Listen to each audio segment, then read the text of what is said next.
Wednesday edition, Mr. Irrelevant. I'm Alex Strouf with you from the Everlight Solar Studio in downtown Madison, as always, alongside producer Tiny Hands, Hunter Vaughn, who was a real jerk to me today.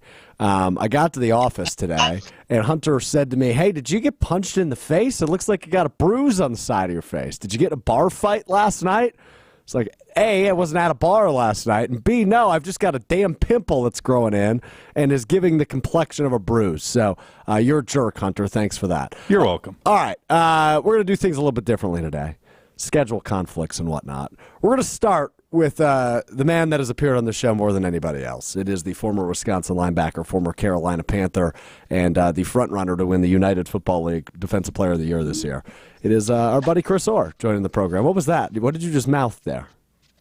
I said you damn right. I am damn right. Okay, so you can already hear the sizzling in the background. Are you in your kitchen right now? I'm in my kitchen, man. I'm literally in my kitchen whipping up some chicken. So you're making chicken while you do this?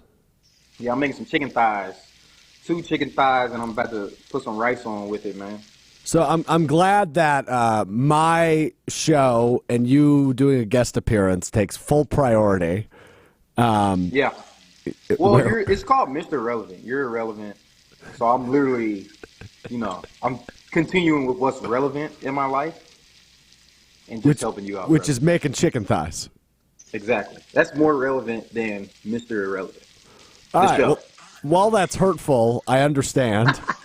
I appreciate you taking some time, though, because obviously no shortage of news in your family in the last 24, 48 hours, buddy. And I kind of wanted to dive into your brother, Zach Orr, interviewed, I guess, in the first round with the Green Bay Packers for their open defensive coordinator position. Now, news coming across right before we clicked go here that Mike McDaniel, the defensive coordinator of the Ravens, has accepted the head coaching job for the Seattle Seahawks. So the Baltimore Ravens are now in need of a defensive coordinator. So obviously a good problem to have for your brother. But I would love if you could just break down, obviously, what kind of, guy the Packers are interviewing, which you're a little biased, but who is Zach Orr? Zach Orr is a football guy.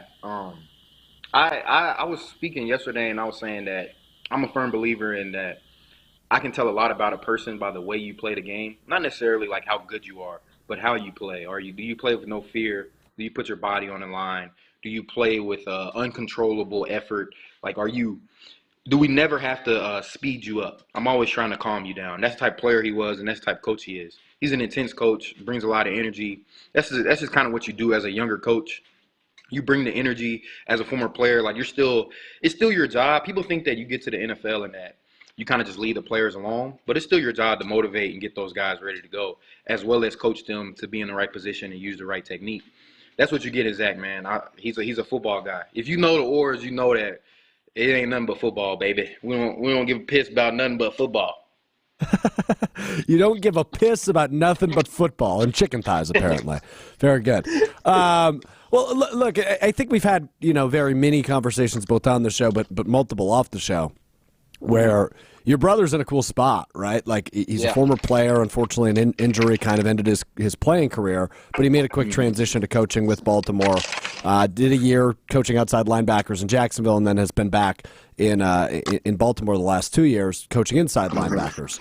And so obviously when you have a hand in the best defense in football, right? Like Baltimore led the league in turnovers, they led the league in sacks, they led the league in points allowed. Everything. Right. I mean, they were by far not only the best team, but the best defense in all of the league this year. You're naturally going to get looks if you have a hand in that success. And what we've learned, at least about the Packers, is they don't mind hiring young guys, right? Like, they don't mind taking a look at younger guys. Christian Parker is another front runner for this job, and he's 32 years old.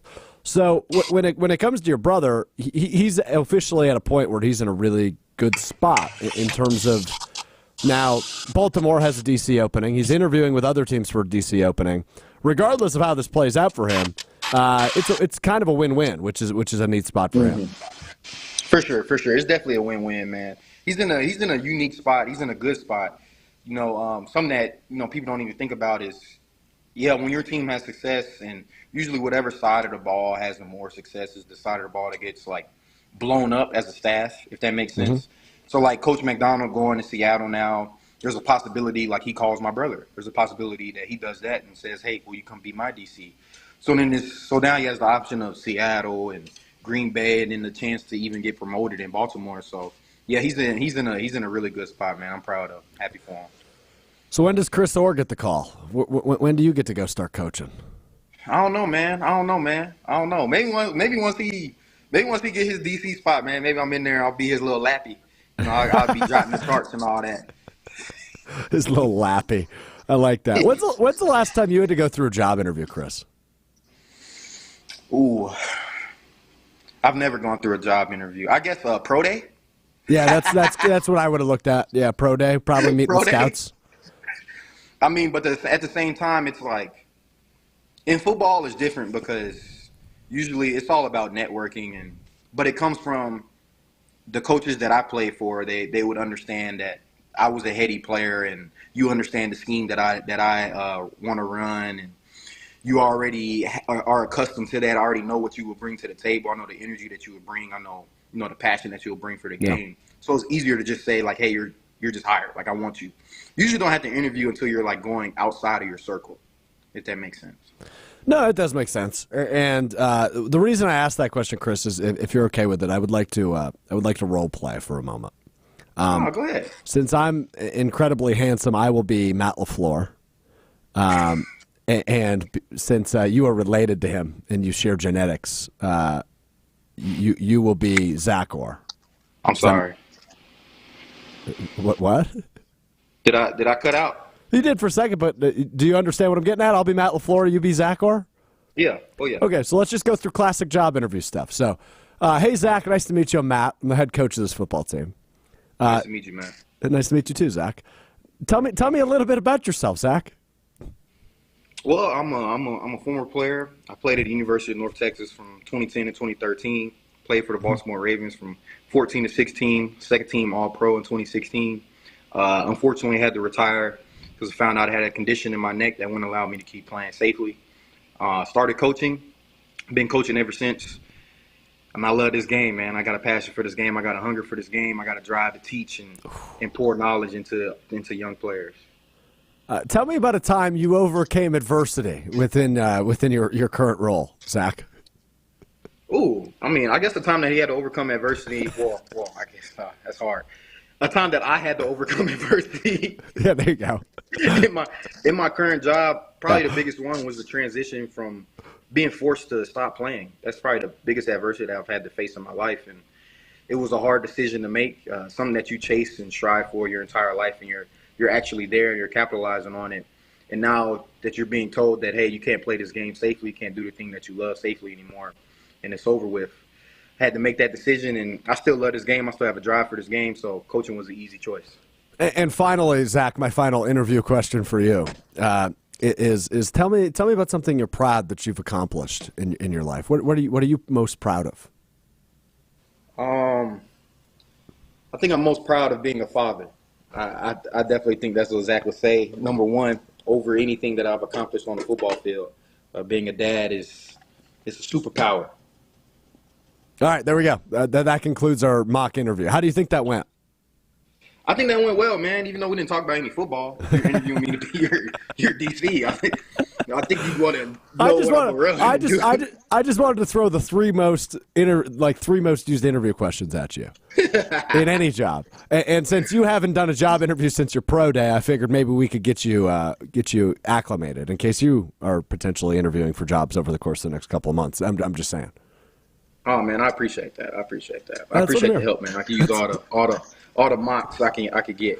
That's what friends are for. I do want to talk defense, though, Chris, because obviously you know a hell of a lot more than me. We don't need to even spell that out. But I hear you say this a lot, and I'm intrigued by what you mean for it. Like, I want you to dumb it down and really spell it out for me because I'm kind of an idiot, as we've established on the show many times.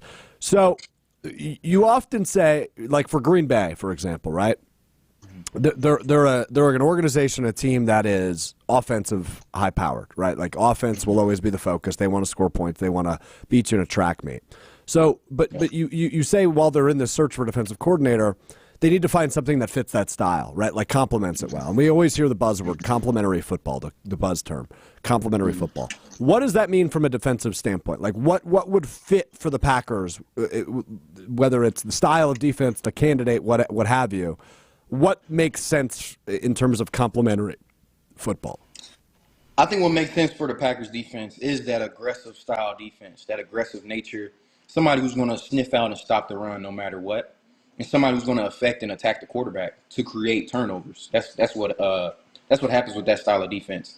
The reason why I say that is even though Green Bay is an offensive-driven franchise and organization, the style of offense that Matt LaFleur really wants to play, I think we really saw it shine in the playoffs, is it's run first. The pass game is off of the play action and off of all these shifts and motions and trades. That style of offense really eats up clocks. You milk the clock and you finish with points. That's the goal for them. They want to take up as much time as they can and finish with points. It's not a scheme where you're saying we're trying to score as fast as possible. Kind of like Philly. Philly's kind of like a college style scheme where it's like let's get as many points as possible, score as fast as possible, and that's what we're going to do. On the flip side, if you had that style of offense, for example, I'll just use like UW-Madison. Now that we switched to an air raid offense, you need that style of defense that's like, hey, let's just keep them from getting points because our offense is going to score as much as possible and they're going to score fast. So as long as we keep them from scoring 7, we'll be good. That's the style of defense that I think Green Bay was playing last year, and it just didn't match what they were doing offensively. Because offensively, if you're eating up clock and if you're young and if you don't finish with points, you want your defense to hurry up and get that ball back to you, and that wasn't the style of defense they played. It's not necessarily an issue. There's many ways to skin a cat. San Francisco plays the same style of defense. They play that bend but don't break defense, but the difference is that they have some really big time players that can get you a quick 3 and out. They can get you a turnover. Nick Bosa just winning on the edge and getting you a strip sack. They have some guys at the backer position that'll go take a ball out of the air.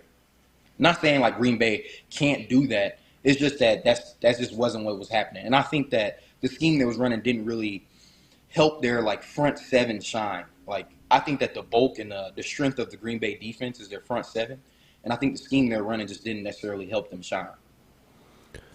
Yeah, that's interesting. And why I always love having you on to talk defense is because you were one of few people, maybe the only person in the world that I talked to that actually like made the case for Joe Barry last year, right? And of course I'll hear the argument every day of the week of, that the defensive flaws were probably more on player execution or the lack thereof than it was maybe the scheme and the defensive coordinator, but the change happened nonetheless, and the Packers are now looking for a defensive coordinator. So I think that's an intriguing answer, but I go back to exactly that, right? Like how much can a scheme change the product that you're seeing on the field if things boil down to, the players just aren't executing, or the players, and I don't want to use the term good because everybody in the NFL is good, but what if the players just aren't good enough, right? Like that's where my head goes. I think it could have a great impact. Like, so for example, you have monsters in the middle. You put the draft capital in your front 7. You got Rashawn Gary, you got Lucas Van Ness, Kenny Clark, Wyatt, Quay Walker. Like all those guys are high draft picks that you put some money into, you invested into. So your scheme should reflect that. I know that like you got Jair Alexander and you traded away Rasul during the season, but your strength is in the front. If you can attack and affect the quarterback by allowing those guys to get downhill and putting them in advantageous situations where your best pass rusher is maybe rushing against you get them in a one-on-one situation against their worst pass blocker, then at that point, it's on the player to win. And, obviously on paper, he should. That's why we draw it up. So I think it could have a great impact. If you get those guys going, like imagine if you had a couple of guys with 8+ sacks. 8+ sacks from 2 guys in that front 7 changes the dynamic of that defense, because a couple of those, if they don't get there, is going to be a quarterback rushing his throw and a quarterback speeding up his cadence and throwing the ball a little too high, sailing it, whatever the case is, coming off of something too quick, patting the ball a little bit. He's hit, strip sack, turnovers. That's when they start flowing. So I think that the scheme could have a great impact. Now, at the end of the day, the players still have to go out there and execute and get it done. But the scheme definitely could have a great impact, without a doubt. You could see a complete 180. You could. Is that Should the expectation be that occurs week one? Does that take some time when you're bringing in maybe a new scheme? Like, what should the expectation be? Despite you mentioned the investment and the first round draft picks and all these what should be studs on this Packers defense, how quick of a turnaround can you go from a defense that allowed your former team, who was really bad this year, the Carolina Panthers, to score 30 points on them in Week 16 of the season? He's wearing his Panthers sweatshirt, but. They were the worst offensive football. They scored 30 points on this defense in Week 16. And so how quick of a turnaround can it be for a team that allows 30 points to the worst offense in football Week 16 of one year to be what probably should be an elite defense in 2024? How long should the expected turnaround be? I mean, I think it honestly just depends. It depends on the offseason additions, not necessarily as in like a upgrade at the position, but maybe like a mindset shift. Those offseason additions could help with that. And then too, like, I think you can expect a change to happen quickly. Like, if we're being real, like, this is the NFL. These guys are pros. They should be able to get the scheme down by the time we get to week one. Not saying that they'll be comfortable and you'll see it at its peak week one. I'll say it probably starts peaking around week 8-ish. It's probably when you'll see it peak and you'll see it. Yeah, you'll see it be its best and stuff like that. But you should be able to see the turnaround. By week 10, you'll have an idea of what this defense is, who these guys are, and what you could expect for years to come. Yeah, I don't take most of what you say as gospel, Chris, because I think you're full of it most of the time. But when it comes to what you just said there, something you've told me before that always sticks with me, right? Like, and another buzzword, to bring up another one, like identity is a big buzzword in the NFL and in college football too. And it takes some time to establish what a team's identity is, right? Like usually it's somewhere between that 6 and 10 week mark, which in college football it's a little bit later in the season, but in the NFL that's smack dab in the middle of it, right? So that's where you should have a really good idea of what a team is. Now, for the team we're talking about, the Green Bay Packers, I don't know that we truly ever figured out what their identity was because they were awful for the first 7 weeks of the season. They were 2-5, and then they turn into a playoff team that wins on the road at Dallas. And goes to San Francisco and challenges them throughout the game. That's a team playing in the Super Bowl next week. So it's not always that simple when it comes to maybe identity, but that's usually the time you should figure it out. So you're thinking somewhere between week 6 and week 10 is probably when this new D coordinator can really implement what they're doing well and allow what should be stars to shine for the Packers defense. Yep, because on the other side of that, like, it's going to take the coordinator some time to understand and see what these guys are actually comfortable with in a real game situation. Like, that's going to take some time too. What's our bread and butter? What's something we can go to? Who are my dynamic playmakers that's like, I don't actually have to draw something up for him. I could use him to just go win and maybe help out my other guys. Like, it's going to take some time for that too. But I think you should still see incremental change each week leading up. Leading up to that peak, you should see some change each week. Like, the week one this year should look a lot better than week one last year. Like, everything should be more impressive, especially if you get that scheme change and that identity change, which I think is needed. Like, I think that with Joe Barry, the thought was, it's kind of, I alluded a lot to the defense that we run here with the Badgers now is like, it's kind of putting more stress on the back end. It's like, hey, you have to just go take the ball. Like, we're allowing you to be in a position where you got a lot of eyes on the quarterback. And you have to be able to understand route concepts and go jump stuff and take those chances like we saw like Darnell Savage do in the playoffs and stuff like that. Yeah. But I just think that your star power, like your real dogs are up front. Like, that's who you really want to eat. And I'm a firm believer that if you affect the quarterback, you change the game. I think a lot of people give offenses too much credit. They just allow guys to do whatever they want instead of dictating what they want to do on defense. So I think that shift that'll be great. Joseph on the YouTube chat says, LOL at Alex telling someone that what they say is not the gospel. Joseph, everything I say is the gospel, right? Like, everything I spit is facts. You saw my Packers reaction video throughout the season, and I changed my opinion 800 times, right? Like, yes. Obviously, I do not preach the gospel over here, Chris. One more thing for you before we let you go, buddy. I always appreciate your time and your insight. How the hell is this going to play out now, right? McDonald to Seattle. So the Packers interviewed both Ravens assistants defensively, right? I imagine one of them gets the Seattle job, one of them gets the Baltimore job. That probably eliminates them both if I was a gambling man. And I'm not asking you for your insight, but like, just as a fan of football, that seems like the natural paths for both of these candidates, which is disappointing because I would like a slice of that Ravens defense in Green Bay. I mean, I don't know though, because on the other side, like Green Bay is a historical franchise. I think that anybody will be happy to come in there, and especially if you're the D coordinator that makes that shift. If you're the D coordinator that brings the nasty defensive identity to Green Bay, like you'll forever be a legend. So I think that that's still a piece of it, without a doubt. And also, yeah, money talk, man, money talk. So it just depends. Like if you really want them, you could spend that bread. You can get them there. You can definitely make it happen. It was Oprah Winfrey's 70th birthday the other day. What's your favorite Oprah Winfrey memory? Oh man, I don't know. Probably just her giving out books and stuff at her shows. If you had to go to like a TV talk show and be an audience member, what would you go to? Oh, Jerry Springer. Jerry Springer. Okay. I got bad news though. I know. Okay. It's gone. Yeah. So was he.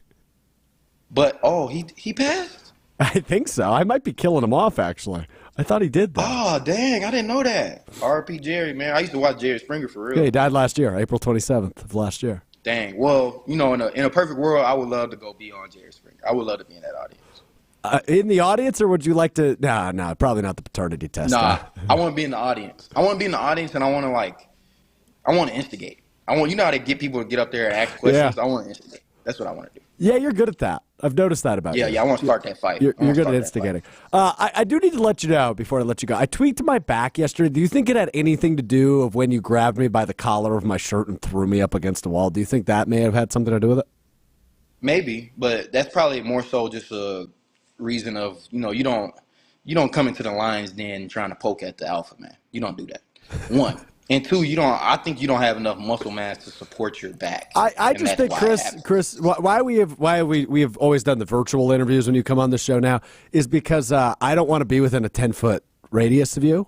I think you're a punk. All you do is talk trash, and you're incredibly disrespectful. I've seen a little bit, bro. Yeah, you will. You're absolutely right about that. Chris Orr, former Badgers linebacker. You can hear him on Rutledge and/or Hamilton beginning at 4 o'clock on ESPN Madison this afternoon. Appreciate the time, bro, in all seriousness. You're the best. I appreciate some of the insight and making me a little bit smarter when it comes to football. Yes, sir, man. Of course. That's what I'm here for. Yeah, at least for now. Then you're going to go win the Defensive Player of the Year in the United Football League in a couple of weeks. All right. Good luck. We'll see you in a couple hours. That's Chris Orr here on Mr. Irrelevant. I want to talk a little bit more about this defensive coordinator search because I kind of mentioned it there at the end of Chris. I just feel like now both the coordinators, or excuse me, the position coaches for the Ravens that the Packers have interviewed, Denard Wilson, who's the defensive backs coach, and then Zach Orr, who's the inside linebackers coach. They probably got two really good jobs that don't involve Green Bay lined up now, which admittedly is disappointing, but we probably saw this coming, right? Mike McDonald is one of the that's going to get confusing, by the way. We have a Mike McDaniel in Miami, and now we have a Mike McDonald in Seattle. Like, that's going to get a little bit confusing. At least they're literally on opposite sides of the country. But Mike McDaniel, the defensive coordinator, McDonald, see, I'm going to keep doing this. Mike McDonald, the defensive coordinator of the Ravens, goes to Seattle. He's the head coach there now. So the Ravens now have a defensive coordinator opening. The Seattle Seahawks will need a defensive coordinator for Mike McDonald. And then the Packers have interviewed both those candidates. Adam Schefter tweeted while Chris was on with us that he thinks Denard Wilson is the natural promotion for Baltimore. So Denard Wilson, and we will see. Obviously, things need to play out. John Harbaugh needs. That's confusing too. We've got Jim Harbaugh, John Harbaugh, Mike McDaniel, and Mike McDonald. Can we get a little bit more original with names, parents? Like, can we do a better job? And I understand you don't have an effect on last names, but, like, we can't have a Mike McDaniel and a Mike McDonald. And now we got two Harbaughs as head coaches in the NFL again. This is bothering me, and I'm going to screw this up a lot. All right, back to my point. So Adam Schefter tweets that Denard Wilson seems like the natural promotion for Baltimore. So that likely means Zach Orr either A, stays in his position as inside linebackers coach for Baltimore, or B, can go to Seattle and follow his current defensive coordinator and become the defensive coordinator now that he's a head coach. So I think that eliminates both of them more than likely. I still think the interesting name to keep an eye on is Christian Parker from the Broncos. We saw the reports over the weekend that I don't think were real, that he was offered the job. There's been no news since Saturday in regards to that because I think they're doing a very thorough search like they have every time they've had a coordinator opening. The only time the Packers really have it in the Matt LaFleur era was the special teams coordinator opening because Rich Bisaccia was passed up as a head coach, and he seemed like a great option as a head coach, let alone an assistant coach and a special teams coordinator. So that process was shorter. But the defensive coordinator search the first time around when ultimately Joe Barry was hired was thorough. This one is seemingly the same. I still think Christian Parker is the name to watch. It'd be a first-time coordinator. It'd be a young guy. It'd be a guy that can connect well with the players, like Zach Orr, but no playing background, at least professionally, and just a little bit less experience. But he is an interesting name and one I've talked myself into as well. So we will see what continues to play out. But I imagine these Ravens candidates are likely going to be out of the mix. That's just a hunch, right? Like I have no reports. I have no insight. What Chris told me is what you know and what I know. I am just very intrigued to see now how this all plays out with Mike McDonald going to Seattle and two Ravens position coaches interviewing for the Packers job. I don't know that the odds are high of them landing either of them. Both of those guys, but both of those guys, and Chris just kind of mentioned it, intrigued the hell out of me because Baltimore just does it right always on the defensive side of the football. That's what made them so good this year. And obviously having the MVP at quarterback certainly helps too. But you saw it in the playoffs. You hold the Chiefs, and I know it's not the Chiefs' offense of old, but you hold them to 17.0 in the second half. You create turnovers better than anybody in the league. You get to the quarterback better than anybody in the league. They have good players, but schematically and coaching-wise, something tremendous is going on in Baltimore. So obviously, if you can, you want to get your hands on that.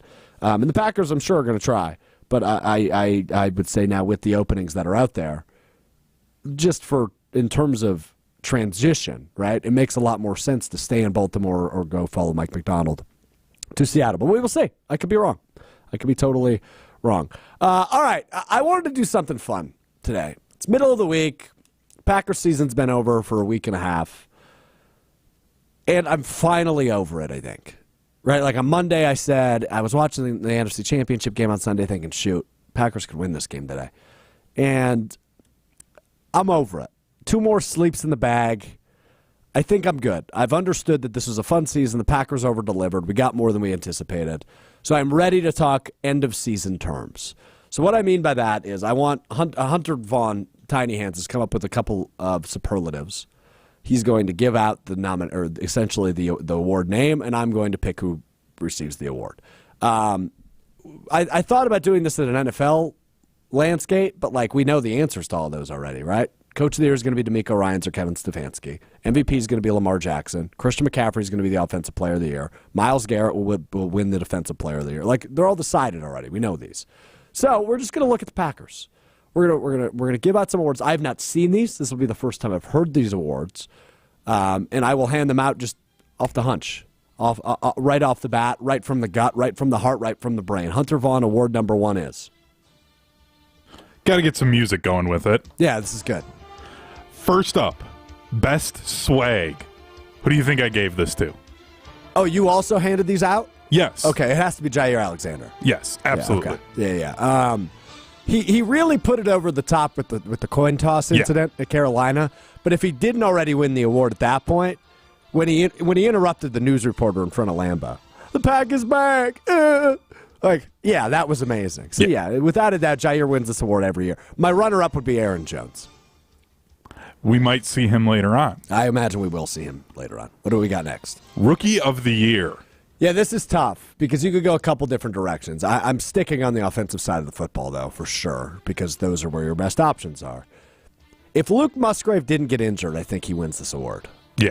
But since he did get injured and we had a full body of work from this individual, who I have gushed over since the NFL draft last year, I will be giving this award to wide receiver Jayden Reed as the Rookie of the Year for the Green Bay Packers. That's who I also gave it to. I did feel like there's a little bit of a tie between him and Valentine. Yeah, Carrington Valentine's got a case. For where he was drafted and the amount of snaps he ended up needing to play.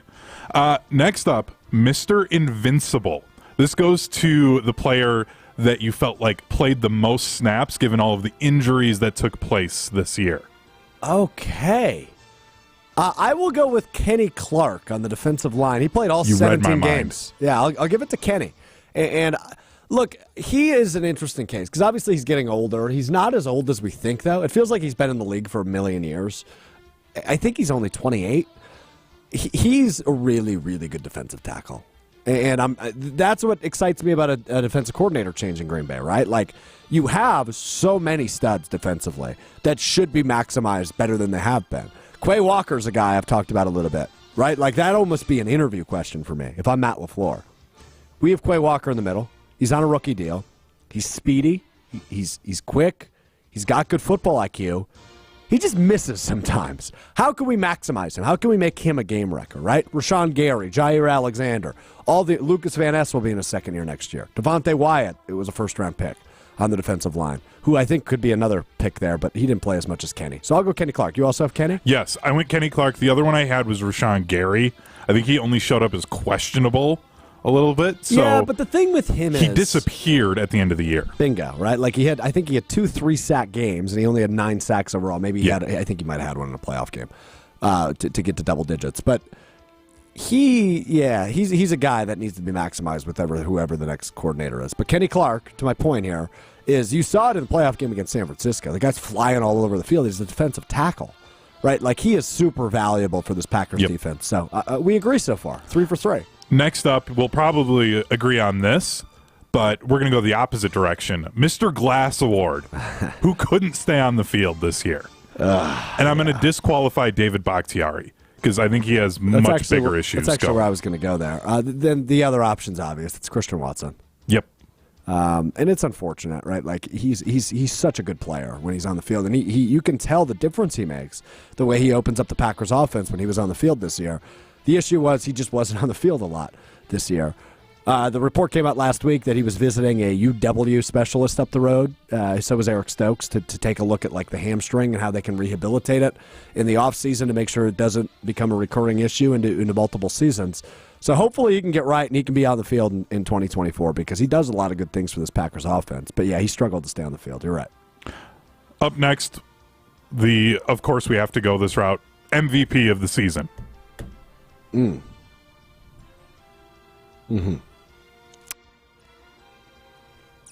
thought this was a layup. Because you got to take into account the full season. And I don't think I can give it to Jordan Love. I wasn't saying Jordan Love at all. I'll give it to Zach Tom at right tackle. Ooh, interesting. He had a really good year. He did have 2 or 3 games where it was like, towards the end of the year, it was, okay, are they catching on to you? But then I thought before he got injured in that San Francisco game, he looked really good, and he looked great against Dallas. I'll give it to Zach Tom at right tackle as the MVP. I thought he was terrific this year. And you have an answer again at right tackle, which is, I know we talk all the time about quarterbacks, and I'm not going to bog you down in the gross details of right tackle. It's been a couple of rough years at right tackle. Remember, Billy Turner played there for a little bit. But think about the last 2 decades at right tackle. And I'm biased because we work with the 2 main ones, right? But that's a position that the Packers continue to hit on. Mark Tauscher, Brian Bulaga, now into Zach Tom. With a couple of years in between, obviously. That's a position the Packers have hit on consistently as well, and this just looks like another home run hit with Zach Tom. So that's who I give it to. You went Jordan Love, I assume? No, I went Aaron Jones.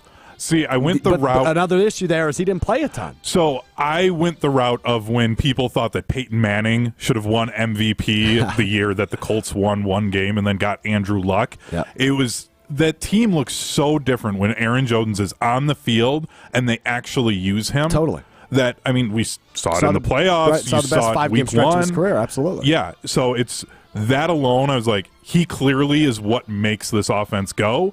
And when he's out there, the Packers are a top 5 offense in the NFL, so I had to give it to him. I'm okay with it. I think just the missing the game, right? Like, we're not doing an NBA rule where you have to play 65 games in order to be qualified for all pro teams, which I see Joel Embiid is making quite the stir because he's been injured and playing through an injury because he's been so criticized for missing games because obviously he's a first-team all-pro guy, all-NBA guy if he plays all the games. But anyway, do we have one more? We have one more. Most improved. This is the Jordan Love Award. Yes. And it's sponsored by Jordan Love. Yeah, right. It's literally not close. To go through the stretch that he went through in October, where and we played the video last week of all my reactions throughout the year, where I was legitimately questioning whether or not he should be the guy, right? I always thought he should finish the season. He needed a full body of work regardless of the outcomes. And I'm never going to be one of those doofuses, goofballs on Twitter, calling for Sean Clifford. No offense to Sean Clifford. Sure, he's a nice guy, and he was a fine college quarterback. He ain't cut out to be an NFL starter. Jordan Love, we thought he might not be, and he clearly proved he was toward the end of the year, as he was the best quarterback in all of the NFL in the second half of the season. So that is literally the Jordan Love Award, which we will call it going forward if we do this again. Next year, all right, there are my end-of-year thoughts on the Green Bay Packers. Nice job by Hunter coming up with those. I liked the harmony we were in there. We agreed on all 6, I think. I also feel like I've just worked with you so much that, I mean, as I was writing these and then I wrote down my thoughts, I'm like, Strouf's probably on the same page. I almost feel like I need to, like, farm out the superlative to, like, Jesse Nelson, and then I pick it, that's kind fair. of a thing. That's Maybe fair. that would help avoid that, but I think you and I just have worked together a little too much, maybe. Too much in sync, too much perfect harmony going on here on Mr. Irrelevant. I do want to check, though, because I'm curious if you're watching along or listening to the podcast feed. Like, where are you at, Packer fan? Because I'm good now. Like, I'm over to the fact they weren't in the NFC Championship game and they didn't end up winning that game they should have against San Francisco. I feel really good in terms of how this year went and in terms of how the future looks. But the part we always forget is how damn hard it is to win in the NFL. So I can't sit here and say it's a foregone conclusion that the Packers are going to win the NFC North. Well, I think they have the best quarterback in the NFC North next year. I don't know that it's a foregone conclusion. Is it a foregone conclusion they're a playoff team? Of course not. Is it a foregone conclusion they can be back in the divisional round next year? Of course not. But should you feel really good about the chances? Yes. Should you feel like this is a team that Super Bowl window is legitimately open? Yeah, I think you can. And obviously there are some things that this team needs to get right this offseason. Like break out the checklist. You got to get the coordinator hire right. You need to hire a guy that's going to be here for a couple of years and has time to build this, but also can come in and succeed in year one because of all the investment you put on the defensive side of the football, something we've said it multiple times today. That, number one, you need to get right. Number two is you need to beef up in the draft. Safety is the number one position I look at. You need to swing at defense again in the first round. You need to swing at maybe a running back in the mid-rounds, somebody that can help Aaron Jones, assuming he's back next year. There are multiple things you need to get right in this offseason. But as it stands, for the team you have under contract for multiple years going forward, especially on the offensive side of the ball, you're set up really well. So I feel really good about this team's chances. But yeah, I'm sitting on the edge of my seat to see how the hell they're going to handle this offseason. Because you do have to get a lot of things right. You do. And while I trust Goody, and he's earned everybody's trust after the team he put together that won a playoff game this year, in a year that was quote-unquote a rebuild, right? You need to trust Goody, and I do. But is there a free agent signing? And look, I'm not the cap specialist. I don't know what the cap space looks like. I'm sure they can make it work. I jokingly said before the show, hire Zach Orr, bring over Patrick Queen. That's not going to happen. There's not going to be a big swing like a Patrick Queen.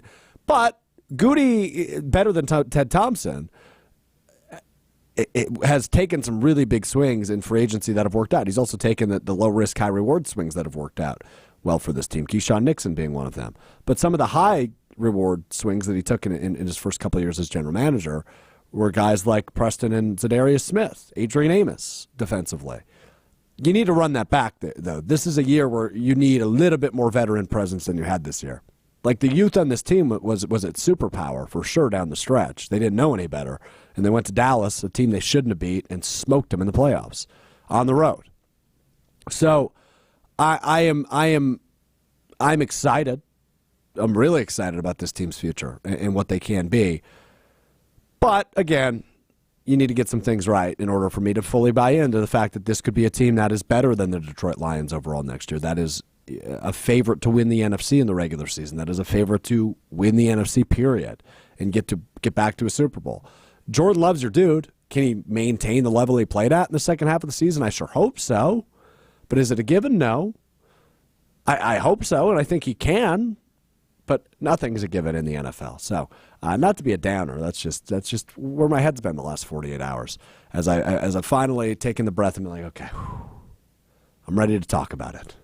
Because last week was just frustration and sadness and depression.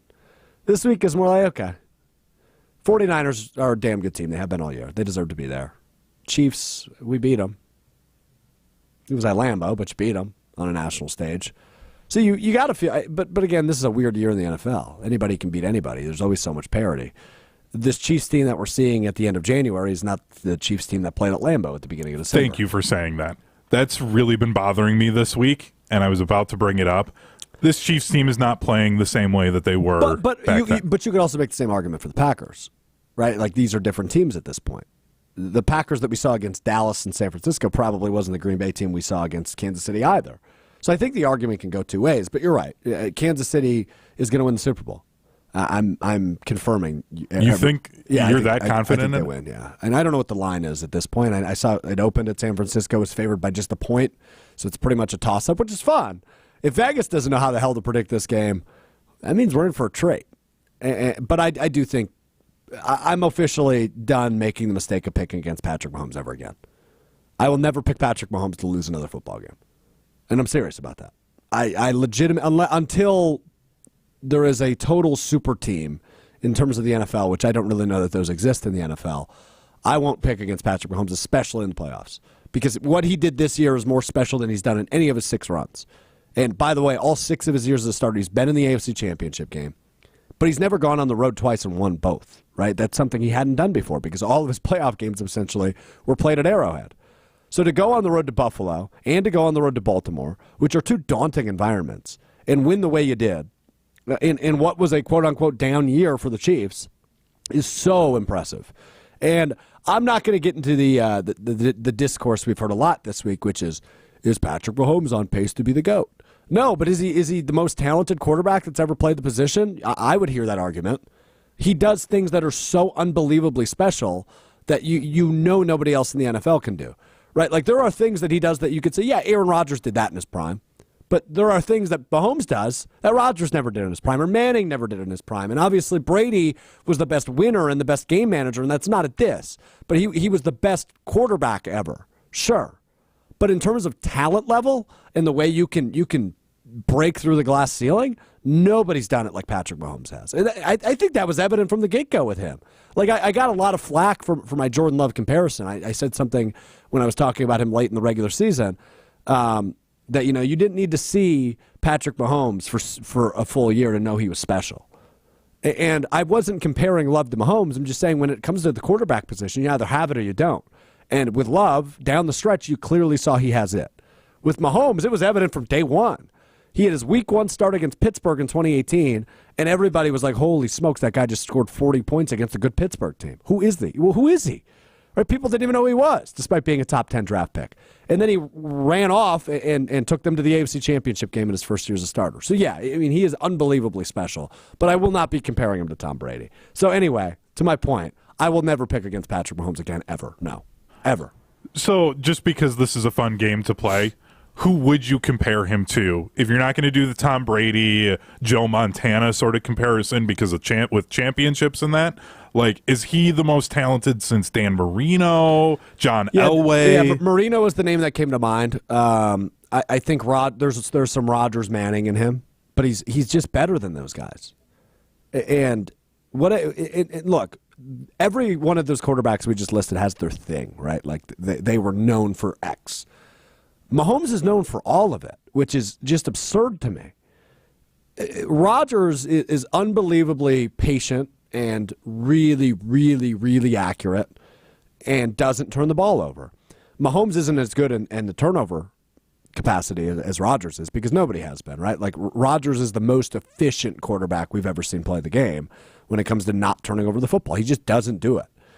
Mahomes does a little bit more, but he makes the throws that Rodgers makes. And he can go off script like Rodgers can, better than Rodgers can, I would argue. He's got some Favre in him, right? Like the underhand shuffles and the no looks. So think of the most talented quarterbacks of the last 2 decades, 3 decades, I think you could even 4 decades, shoot, at this point in 2024. And I think you could take their best skill and add them all together, and I think you birth a Patrick Mahomes. He's that special. And I won't compare him to Brady because they're different quarterbacks, right? Like Brady is the best football player that's ever done it, period, hands down. Because what matters in football? Winning. And Brady did it better than anybody else. And I saw the stat this week, and I don't know who to credit, so apologies. But like Mahomes, I think, has 16 postseason wins now, or 15, something like that. And he's getting close to second place all the time. Tom Brady has won 35 postseason games. That's why you can't compare the two. Because Brady longevity, first off, is what makes him so special. He played 23 years. Or 22 years, whatever it was. Mahomes has done it for 6 at the highest of high levels. Talk to me in 10 years.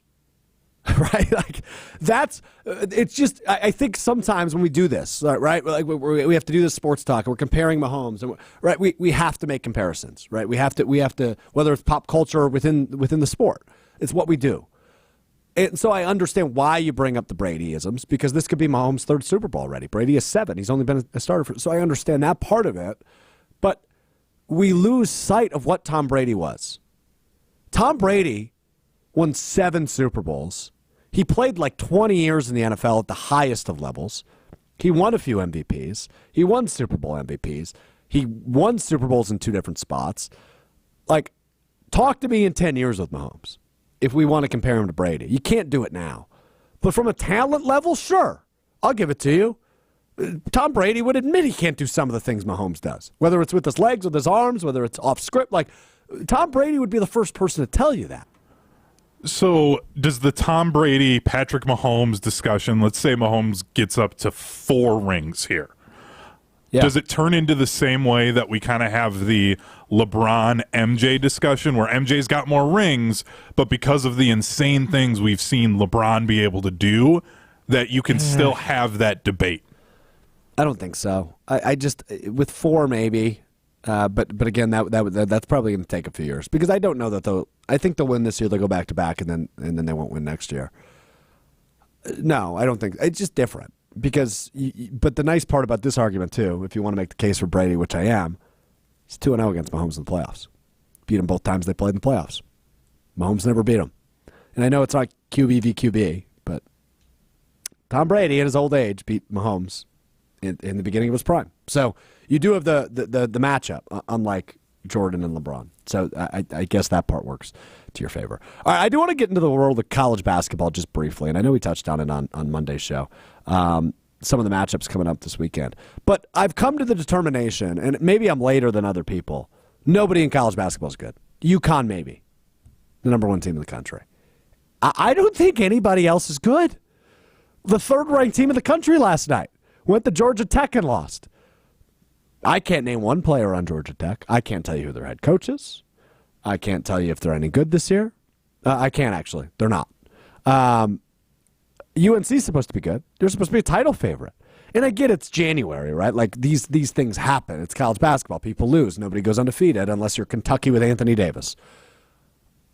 It just seems like a worse year in terms of, but worse equals good in college basketball because it's all about the chaos, right? Everybody fills out a bracket, even if they don't watch college basketball. Chaos is good in this sport. But it's like too chaotic for me right now. And I know that doesn't really exist for me because I'm a chaotic individual, but it's a little bit too chaotic. Like, UNC can't go to Georgia Tech and lose the week they play number 7 Duke. That just can't happen. I need more juice. I need, like, UNC's won 7 in a row. Duke's won 5 in a row. You're not getting that. Yeah. UNC lost at Georgia Tech on Tuesday. Now they get to play Duke in the best rivalry in college basketball on Saturday. It just loses the juice for me a little bit. I think second best rivalry in all of sports as well. Duke, North Carolina. Yankees-Red Sox one? Yeah. Okay. Do you think this is also have to do with NIL money? And that we're at college basketball is seeing a spreading of the wealth because of it? Yeah, that's a good thing. I mean, yeah, I guess in that terms, right? But it's not like I'm going to sit here and tell you UConn is paying more than any other school. No, UConn's just UConn, and they're a machine. They are indeed a machine. They are really good this year, 18-2. They got Providence tonight, though. It's a home game for Connecticut, so they'll probably win. But what I always say about Providence, if you've known me for years, which I know obviously some people that listen to this have known me for a long time, I have always maintained the take that Providence is always sneaky good. There was one year in there with Ed Cooley where they were actually just flat out good. They are typically sneaky good, and they are again this year. They beat 2 top 10 teams this year, Marquette and Wisconsin. Shout out. I don't know. Could they go to UConn and win tonight? Maybe. Would it shock me? Absolutely not, given what we've seen in college basketball this year. And it wouldn't change our minds about UConn still. That's because of how good Providence is. Yeah, that's true. That's a good point, even though they're unranked. So, nonetheless. All right, time now for What's Strouf Learned. You learn something new every day. I learned something new as well. Let's get into this. And it's all about the NFL hiring carousel. I mentioned at the top, Mike McDaniel, Seahawks. There was one head coaching job available. There was one GM job available remaining in the league. So just to catch you up on maybe if you missed it, like I maybe have over the course of the last week and a half, some of the hirings and different things that have happened. So in terms of head coaches, Chargers get Jim Harbaugh. Raiders keep Antonio Pierce. Patriots promote Gerard Mayo. Titans hire Bengals OC Brian Callahan. The Panthers got Dave Canales. The Falcons gave Raheem Morris another chance as a head coach. He was the defensive coordinator in L.A. with the Rams this year. And then Mike McDaniel to the Seahawks. The Mike McDonald. Do I have to get note cards for you? I might need like speech therapy. I'm really going to struggle with this. Mike McDaniel, Mike McDonald. We're going to have to call him like Old McDonald or something. I don't think I can call him Mike. It's just going to just say the Seahawks head coach. Yeah. It'll be like when Belichick was in Madden and he was just New England coach. That's right. Yeah, you wouldn't let him do that. So the last head coaching opening is the Washington Commanders, which is kind of an intriguing job. I just don't know that Sam Howell's the dude. I would guess he's not. So do you draft a quarterback? You have an okay defense, but you traded your 2 best players in the middle of this. Like, I don't know how I feel about that Commanders job, and it's the last one open. I don't think Belichick's taking it. I don't think Mike Vrabel's taking it. So I'm curious to see who ends up getting that Commanders Dan job. Quinn. Do you think he's still in the running for that? Yeah, I think it's Dan Quinn. Interesting. So he'll get another shot if that's the case. And then there's one GM opening. Do you know what that is at the top of your head? I don't, and I feel like I should. It's the New England Patriots with Bill Belichick. Really? Leaving because he was the GM and the head Yeah. coach. So the Patriots still have not hired a GM. So that is the one team with a GM opening. That's a great job. I mean, good luck. I'm being sarcastic when I call it a great job, by the way. That's not a great job. You never want to be the guy after the guy. Now, Gerard Mayo catches a nice break because he has some background there. People know who he is. He's internally, he was viewed as the sweetheart. That's why he got promoted. Commanders coach, Patriots GM are the last 2 openings, at least in terms of head coach and GM in the NFL. Which is what I learned. I guess because I'm with you, Hunter. I forgot the Patriots GM job was open because Bill Belichick was also that, and they promoted Gerard Mayo to be the head coach. They didn't give him the GM tag like Belichick had, though. So I'm intrigued to see what happens there. I have no idea what they're going to do there.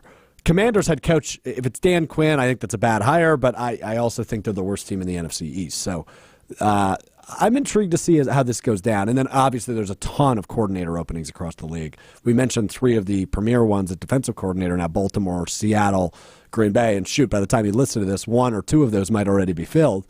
But this carousel is just the largest I ever remember because it's the largest it's been in a really, really long time. I think it's 8 head coaching opportunities were available, really 7 because Antonio Pierce had the interim tag removed in Las Vegas. There's never 8 head coaching openings because you know why? That's 25% of the league. 1 of every 4 teams in the league will have a new head coach next year.